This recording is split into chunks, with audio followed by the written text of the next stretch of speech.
Germany, for like the last like 10 elections, they have had coalition governments. And the crazy thing about that is that you get like the Christian Democrats, who are actually like their conservative party, working with the left-wing party or working with the center-left party or whatever.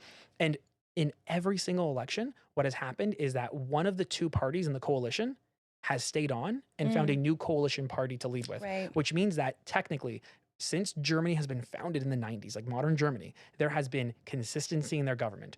One of the two parties that has been in a coalition has continued into the next cycle, even if it's changed the other partner. So there's consistency. There's a bit of institutional memory and longevity and like how you can plan and function. And so that really allows for a country to really think in the long term. And like, I know that people don't like when we say anything nice about China, because right now we are in a bit of a war with China, even if China's up against the States, like China is trying to economically take over, right? And so we do have to have our backs up. But what China does is they think in 100 years, right?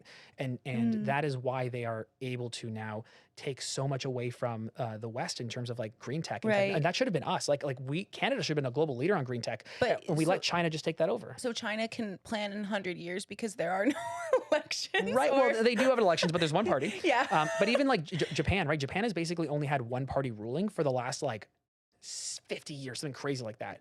And it's not that they can't have other parties. It's just that like they are really like stuck to this one party. But because they have that one party, they can plan into the future.